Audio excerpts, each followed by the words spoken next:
Whether you are still in the newborn trenches or past the 3-month mark, your body goes through huge changes after having a baby. It's always nice having some reassurance to keep you as a new mother healthy and happy. Today we are chatting about those changes your body goes through, what's normal, not normal, and everything in between. Thanks for joining us. This is Newbies. He's gorgeous.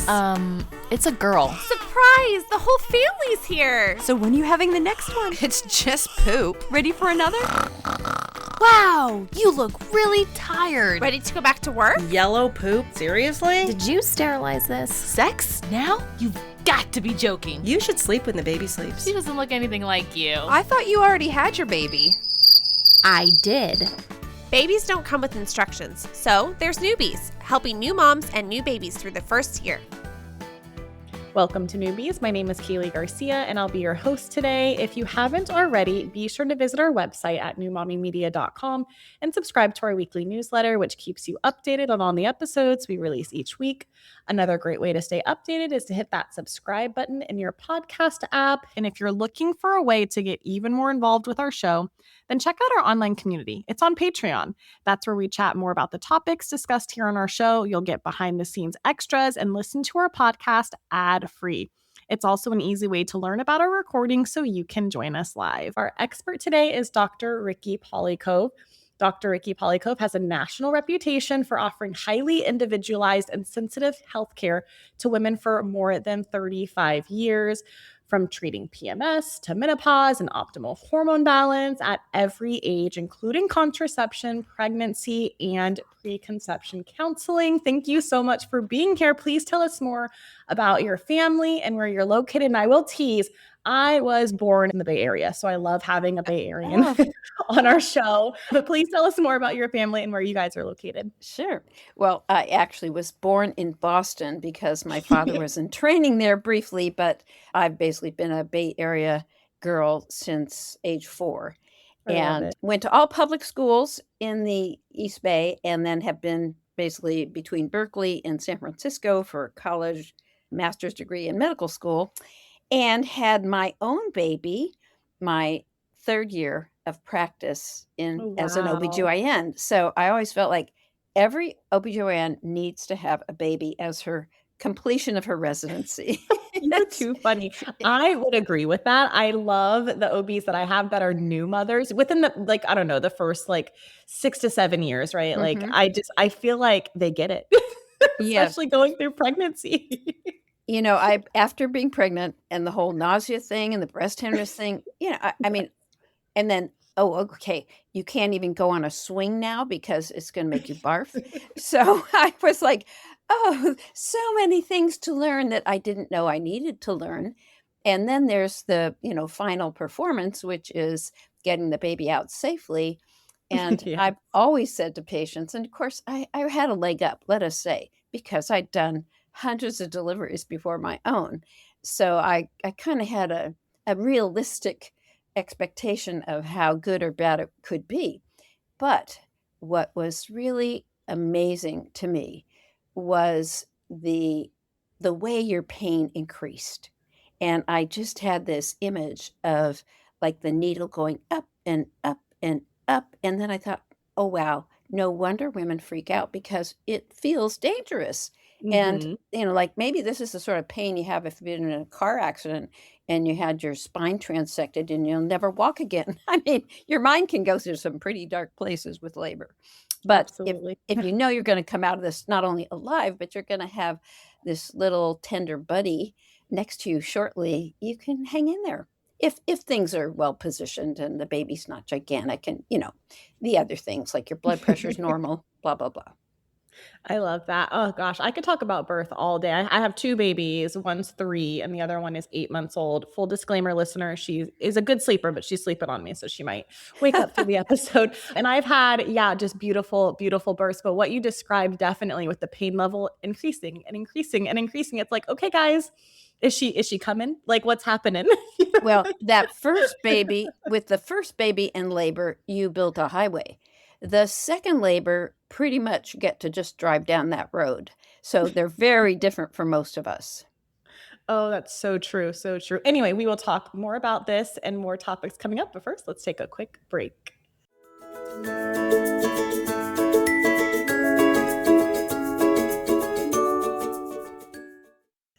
Welcome back. We're discussing caring for mothers after birth. So we were talking before the break a little bit about birth itself. I think that's so important. I'll go first. I always love talking about my birth stories because I had precipitous labor with both of them. My Oh, first was wow. barely 4 hours. I barely made it to the hospital. And my second, which you teased before the break, is kind of like the highway you said. My second was barely 2 hours. It was insane. So when I got to the hospital, I barely had time to do anything. They thought I was going to give birth both times in triage. They both came within 20 minutes of me walking through the door. I had to sign all the paperwork afterwards, which is hilarious. Anyway, and so with both, I will say, I struggled a lot in pregnancy. I had HG for both pregnancies. So being pregnant was not my favorite. Birth was my jam because I got the babies out and I did not tear. And so it was very easy. Wow. Yeah, That's for amazing. being such a fast labor for both of them. Precipitous labor, one of the biggest risks is that you sort of blow this little bowling ball through your pelvis and perineum and rip it to shreds. How interesting. I did have small babies. My first was only 5'11" term though, and then my second was 7 pounds and 2 ounces. Uh-huh. So they were on this, well, 7 pounds is pretty average for a girl, Yeah. but they were on the smaller side. They weren't huge babies, but I didn't have any tearing. They just kind of just slipped out, honestly. And Beautiful. so with healing for me for a vaginal birth, I didn't have any major complications, but geez, I feel like no one talks about the healing process. It's still with me having no complications for both of my births, right? I still was, taking it easy for four solid weeks. I Yeah. would notice I would go on a walk like around 2 to 3 weeks, and then my bleeding would go up, Yeah. and I was like, oh, I need to really take it slow. What is normal? Getting to the question finally. Right. What is normal for a normal, no major complication vaginal birth for a solid healing time? Is it the 6 weeks? Is it sometimes longer? What have you seen? Well, first of all, for all the listeners who are green with envy with your birth stories, I know. because for most women, it's kind of a knockdown, drag out experience. And Yeah. what happens with these prolonged labors, which is typical for the first baby, is you get progressively swollen. You get edematous. So the tissue around the vagina, your exit area, thickens, and that's bad because Mm. that, and especially if we're crying or we're just feeling really sorry for ourselves and kind of choked up, which is again is we've never done this before. Like, this is totally testing our mettle. So I always counseled patients before they went into labor, like their last few exams in my office once they were term. I'd do this little partner stretch thing where I would imitate a contraction with my two little fingers, trying to, nudge the cervix, massage it a little bit, but intentionally so it's uncomfortable and feels like a cramp, like a labor pain, and have women breathe. And of course, when you're examining them, you can feel them relax. It's that same pelvic floor awareness that helps us not clench against pain. So I had, fortunately, great coaching after my own birth to offer my patients more like a doula. And then, Mhm. in answer to your question, so much about how uncomfortable you are really depends upon the birth experience. And my expression for all women after my own birth, which really was totally normal, healthy, no drugs, no anesthesia. I mean, it was natural. And my baby was small, 6.5 pounds. So, Mhm. that helps. But to tell women to melt like a candle wax so that you're not pulling up or getting more swollen than happens naturally. And the next thing is postpartum. If you can elevate your hips higher than your heart's behind your left breast. So that little postural drainage gets the swelling out of all these tissues that basically, had a bowling ball roll through them and bruise them. So, like any injured limb, how you get it higher than your heart so your finger doesn't bleed or whatever, if you want to get the swelling out, which makes a huge difference in terms of pain and B, very importantly, the rapidity with which you can heal. So that's my hottest tip for everybody listening, that unfortunately, even wonderful doulas forget to tell women, yeah, get your bottom up. I used to say bottom up, shoulders down. The easy way to do that is take the middle cushion out of a 3 cushion couch, put your rump on the first cushion. And of course, you're going to have lots of towels and maybe a little plastic under there, or the pad you're going to have in your baby's crib in case they overflow their diapers. But one of these things to protect your sofa. But get your chest down in that well, and your head is going to be on the first pillow of the couch or cushion, so that you have an easy, stable way that you can get up and down from the sofa. Your pillows don't roll around and move, and you'll be amazed at how much better birth can be and postpartum if we're not puffy in the perineum and the vulva and all those tissues that just got so bruised. Absolutely. I don't know why that wasn't explained to me. Your description was brilliant. I can actually envision myself like that would have felt so lovely after giving birth. And you're right, you Absolutely. are. You're swollen and you're puffy. I've never had anyone describe it like that, but that is exactly how you feel. Like you just And yes. if you can do that, guess what? Your anus stops throbbing. And if you Mhm. unfortunately generated a few hemorrhoids, during the pregnancy, because the head and all the aspects of the pregnancy itself put pressure on your veins. And I love to educate my patients about how their body works. And if you have pressure inhibiting venous return, well, it also inhibits lymphatic. So all these things are sort of geared when you're pregnant to making you puffy. A lot of women start wearing support stockings because they notice their ankles are turning into cankles. So all this sort of stuff, same thing is happening to everything basically below your belly button. So the more we can hasten the resolution or reabsorption of all that extra, we call extracellular fluid. Normal people just call it puffiness. It's amazing how much less pain you have between the anus and hemorrhoids and the vagina itself. How amazing. So switching gears, let's talk about a C-section, right? With no major Mhm. complications. However, that is still a very major surgery. I say whether you get a easier birth because you get top release, meaning you get a C-section, or you have vaginal birth one way or the other, either assisted with a vacuum or rarely, but sometimes forceps. But Mhm. both of them are pretty darn uncomfortable afterward. And the big difference, and I like to help women not feel terrified of a C-section because number one, women have much less pain with urination and defecation.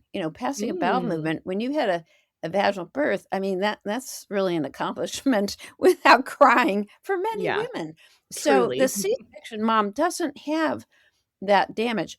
On the other hand, some C-sections, there has really been a lot of effort and they've been instrumented and the baby still didn't come down, or maybe there's a crash section.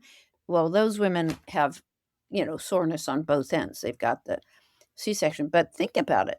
Your belly has been stretched out by this pregnancy, the baby. And so you're healing a wound that really doesn't have tension on it. And with very few exceptions, that incision is always a low transverse. We call it a fan and steel or bikini cut. And and when you think about it, the tension on it is not pulling it apart. So I like to gear women towards the expectation that the pain of a cesarean is when you cough, sneeze, laugh, and sometimes when you empty your bladder, because the lining on the other side of the bladder tugs in the peritoneal cavity, which, hey, that cavity's been entered with a scalpel. And so it sort of tweaks all the nerves and wakes them up. That is so interesting. Yeah, I applaud C-section moms, I think. Yeah. Whew. And I know the because, healing time, I know from speaking to C-section moms, it's a little bit longer sometimes, depending on how the incision happened. What's a typical healing look like for those who have had a C-section? well, a big part of this depends upon how much there is to heal. So women who had Mm, a really big baby and gained a ton of weight, they're more likely because, of course, if we gain a lot of weight, our under the skin, we call it subcutaneous, but the deposition of fat under the skin, sometimes it becomes so thick. Well, those wounds are more predisposed to getting infected. And, you know, a lot of this really has to do with the mom's baseline before the cesarean. So, Mm. all of these things, if we don't gain too much excess weight, we will fare much better. And, personally, I used to feel my backbones, my vertebrae, just to make sure I could still feel them. In case I needed an epidural, I wanted the anesthesiologist to have an easy time finding the landmarks. So,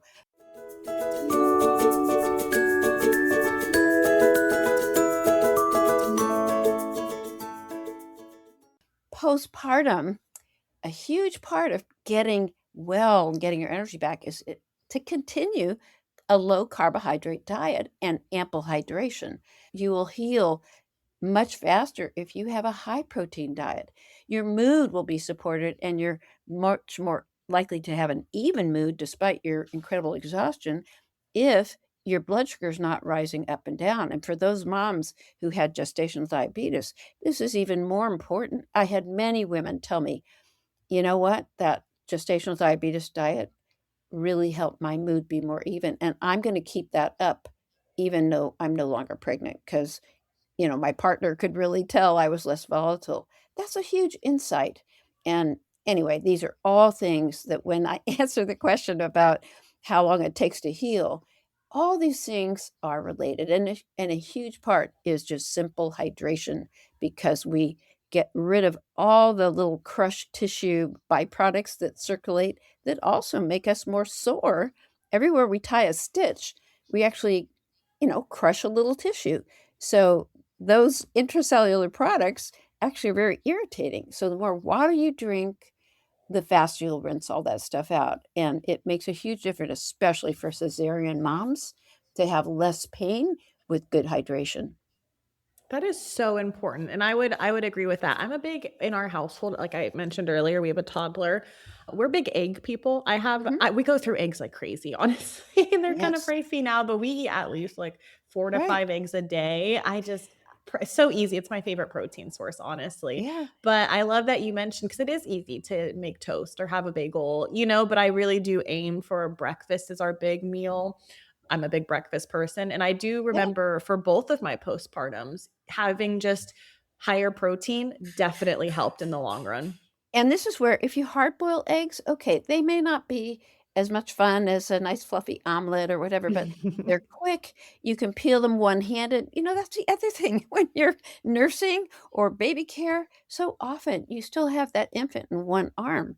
And so you're doing everything one-handed. Well, it's even nice to have eggs peeled for you and have them in the fridge so that these are intentional ways that those who are part of your team, and I call it a village, that we've assembled and we've really made conscious. And this is another thing I think a good OB, whether you're an MD, nurse practitioner, doula, reminds women to, in addition to your birth plan, which of course that may or may not happen the way you like it, but the plan that really could happen is assembling your sort of SOS, but not just when you're in an emergency, but just your supportive people. Like to have someone who comes in for 2 hours every day, whether it's a friend or if you're lucky, it could be a relative.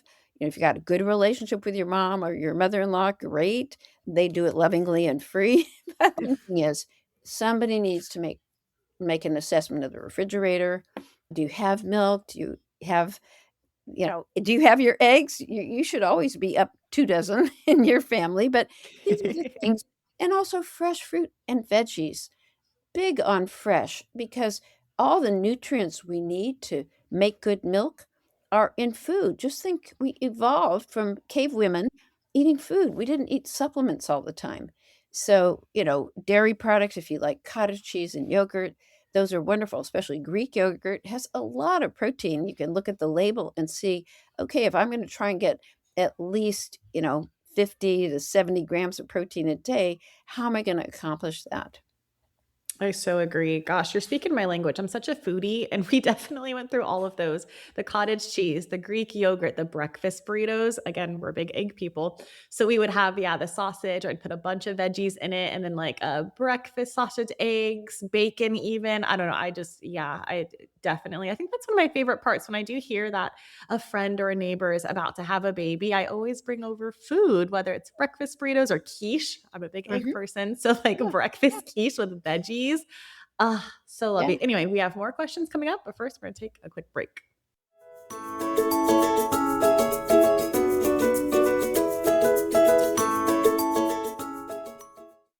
Welcome back. We are continuing our discussion of caring for mothers after birth. So, we spoke a lot about food before the break, which is my favorite topic. However, switching gears, let's talk a little bit about the 6 to 8 week checkup. How important is it to go? And what are some questions you typically hear when you come full circle from helping a mom become a mom, right?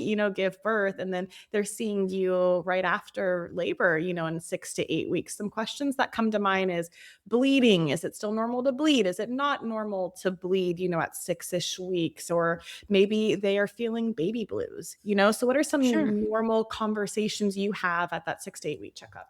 Well, let us not forget about the nipples. Oh, If you're absolutely. I am a breastfeeding, breastfeeding mom. Yes. and very often at that visit, I show women the wedge technique that we can do on ourselves. And I say it truly does help to guzzle, again, if you're not battling with alcoholism, but to guzzle some beer before trying to initiate nursing, because that whole letdown reflex depends upon you being relaxed.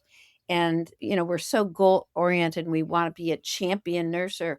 And even though we can rough up our nipples with a washcloth or squeeze them, and I even encourage women who are in a heterosexual relationship to get a little beard or stubble attention just to help nipples get less sensitive before a little baby is. I say they're not sucking for fun, they're sucking for life.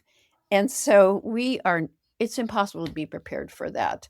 And most women come in with very painful nipples, whether they're cracked and bleeding. Happily, today we have much better nipple shields. But the most important thing I really think is my question: how is your balance of your relationship with your partner and whoever else is helping you? Do you feel cared for too? Or is all attention on the baby? Because mothers need to feel entitled to extra care from others. And if you're trying to go it alone and be the Rock of Gibraltar tough mom, you are going to crash because it is impossible. In the olden days, and I'm an evolutionary medicine doc at heart, in the olden days, we had a village, literally. We had all these seasoned women helping out. We didn't have to call anybody. So when you think about the isolation, and in anticipating today's podcast, I was thinking the most important thing at 6 weeks for me is to say, do you feel isolated? Because Mm. everything bad trickles down from that. There's a lot more depression, a lot more feelings of hopelessness, a lot more feelings quietly, your internal dialogue. I'm a failure. My breastfeeding's not going well. My baby's not thriving. It cries all the time. This overwhelming fatigue. That question: how's your village? Do you feel supported? How can we, meaning not just me, but the nurse practitioners, if you had a fourth trimester doula, we have so many resources in our community. But when you're really down on yourself, and believe me, the hormonal milieu postpartum is basically cocking the trigger on depression because your estrogen is very low. When you're nursing, your prolactin rises. Basically, it shuts down your ovaries like menopause. Well, we all know that women who become depressed when they're menopausal, they're often the same women that had a really rough go postpartum. Same thing. Our brains mostly need a healthy minimum of estrogen. So, a nice development in obstetrics today is most women, at least in the Bay Area, are discharged home after birth, whether they had a C-section or vaginal birth, with estrogen cream. And that little bit of cream twice a day can make a huge difference because it helps your estrogen level not bottom out, which helps support your mood. How incredible. I've never heard of that. I love that, honestly. Soon. And obviously you've seen your patients and they've loved it, I'm assuming. Yes, yes, and this is why a lot of my patients call me their gynecologist because, you know, to me, it's such an honor to have this intimate, trustful relationship with women.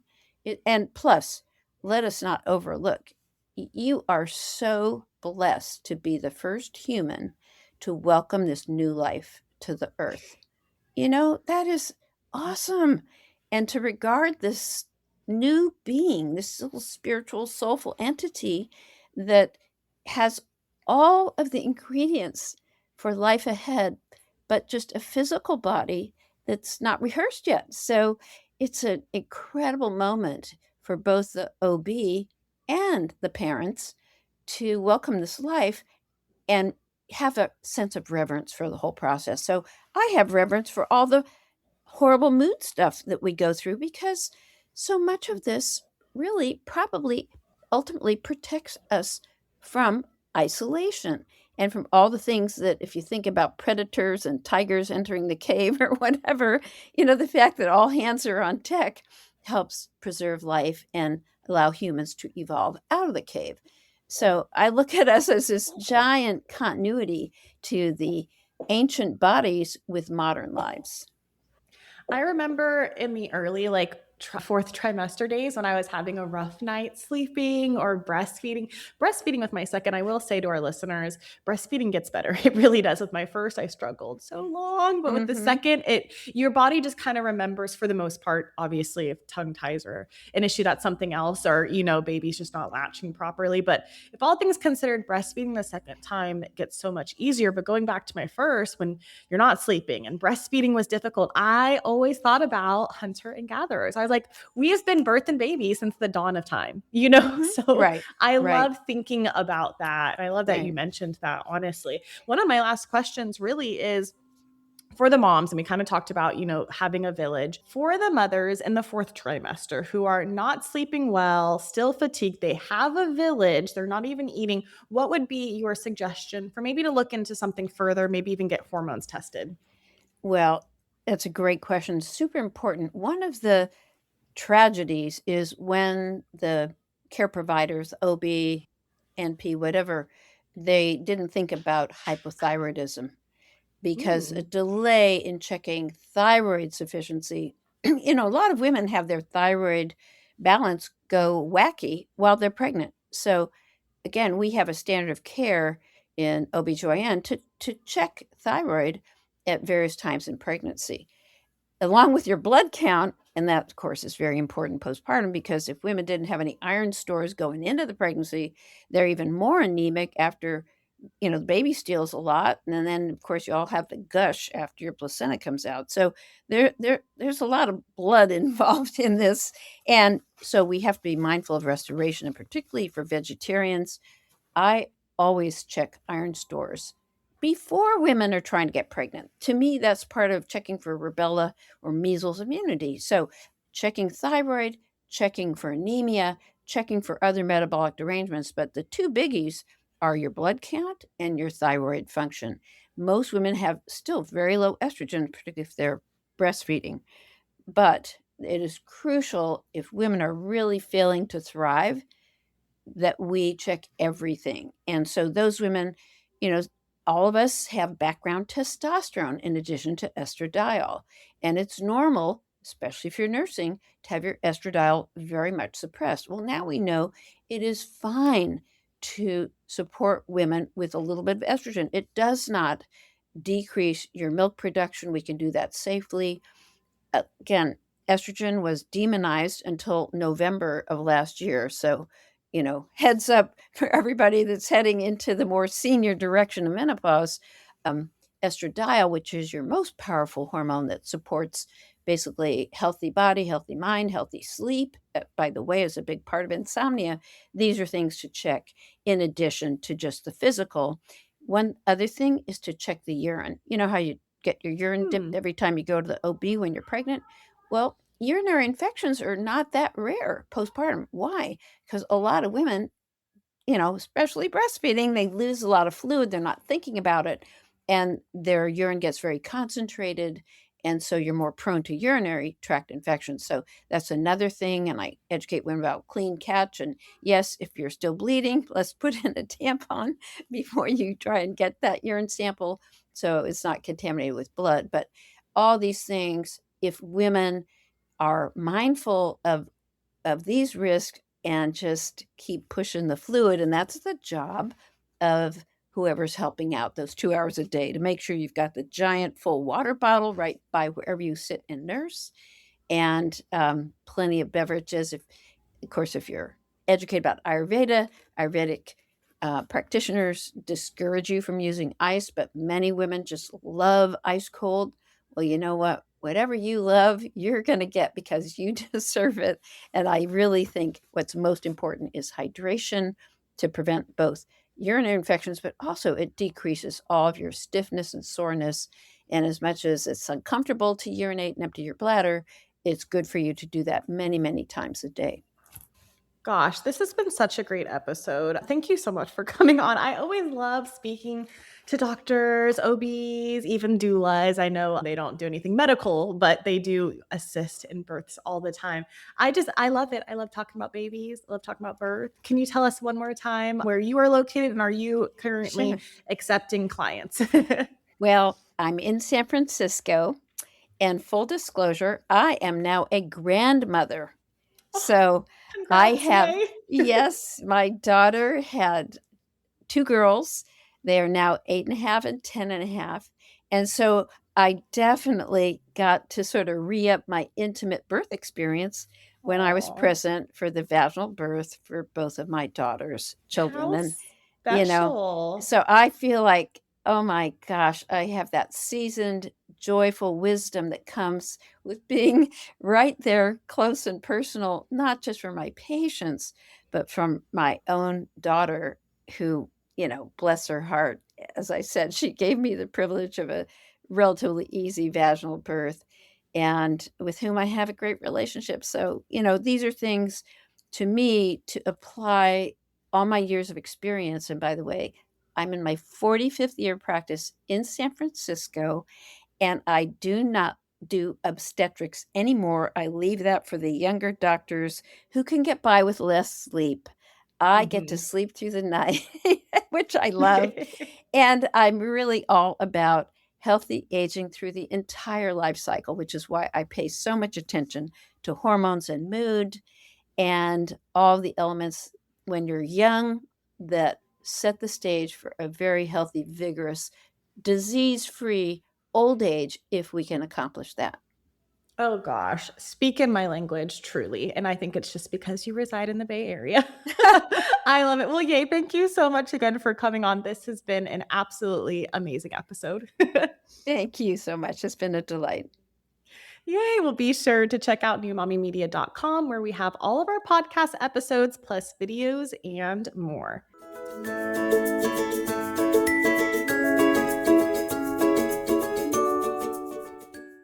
That wraps up our show for today. Thanks for listening. If you love newbies as much as we do, please consider checking out an amazing businesses that sponsor our show week after week. And we'd also love for you to tell another new mama about this resource, which of course is absolutely free. And if you want to check out some of our other podcasts we produce, such as Preggy Pals, Parent Savers, the Boob Group is amazing for all of your breastfeeding questions, and of course, Twin Talks, then visit our website at newmommymedia.com. And don't forget to follow us on Instagram for more information, giveaways, and more.